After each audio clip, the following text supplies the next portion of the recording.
S, Udupi ಜಿಲ್ಲೆಯಲ್ಲಿ ಮಹಾಮಾರಿ corona ಅಟ್ಟಹಾಸ ಮುಂದುವರಿತಾ ಇದ್ದ ಹಾಗೆಯೇ ಇದೀಗ ಕೊಲ್ಲೂರು ಮೂಕಾಂಬಿಕಾ ದೇವಸ್ಥಾನ ರಸ್ತೆಯ ಜನರು ಆತಂಕಕ್ಕೆ ತುತ್ತಾಗಿದ್ದಾರೆ. ಯಾಕೆ ಅಂತ ಹೇಳಿದ್ರೆ, ಮೂಕಾಂಬಿಕಾ ದೇವಸ್ಥಾನದ ಸುತ್ತ ಕ್ವಾರಂಟೈನ್ ಸೆಂಟರ್ಗಳಿದೆ. ಲಾಡ್ಜ್, ಹಾಸ್ಟೆಲ್ಗಳಲ್ಲಿ ಮಹಾರಾಷ್ಟ್ರದಿಂದ ಬಂದಿರುವಂತಹ ಜನರನ್ನ ಕ್ವಾರಂಟೈನ್ ಮಾಡಲಾಗಿದೆ. ಇದೀಗ ಕೊಲ್ಲೂರು ಮೂಕಾಂಬಿಕಾ ದೇಗುಲ ರಸ್ತೆಗೆ ಕೆಮಿಕಲ್ ಅನ್ನು ಸಿಂಪಡಣೆ ಮಾಡಲಾಗ್ತಾ ಇದೆ. ಕೊಲ್ಲೂರು ದೇಗುಲದ ಹೊರ ಆವರಣ ಗೋಡೆಗೂ ಕೂಡ ಸ್ಯಾನಿಟೈಸೇಷನ್ ಅನ್ನ ಈಗ ಮಾಡಲಾಗ್ತಾ ಇದೆ. ಎಸ್, ನಾವು ದೃಶ್ಯಗಳಲ್ಲಿ ಕೂಡ ನೋಡ್ತಾ ಇದ್ದೇವೆ.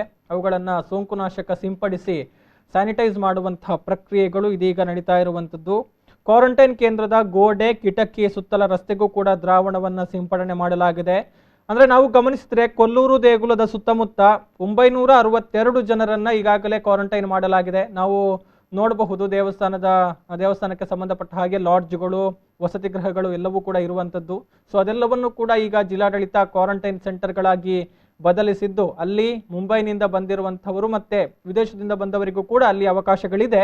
ಸೊ ಇದೀಗ ಸದ್ಯಕ್ಕೆ ಮುಂಬೈನಿಂದ ಬಂದು ಕ್ವಾರಂಟೈನ್ಗೆ ಒಳಪಟ್ಟ ಮಂದಿ ಅಲ್ಲಿ ಆಶ್ರಯವನ್ನ ಪಡೆದಿದ್ರು. ಸೊ ಇದೀಗ ಏನು ಪಾಸಿಟಿವ್ ಪ್ರಕರಣಗಳು ಕಂಡು ಬರ್ತಾ ಇದೆ. ಇಲ್ಲಿ ನಾನಾ ಕಡೆಗಳಲ್ಲಿ ಕ್ವಾರಂಟೈನ್ ನಲ್ಲಿ ಇರುವಂತವರು ಸೋಂಕಿಗೆ ತುತ್ತಾಗ್ತಾ ಇರುವಂತದ್ದು.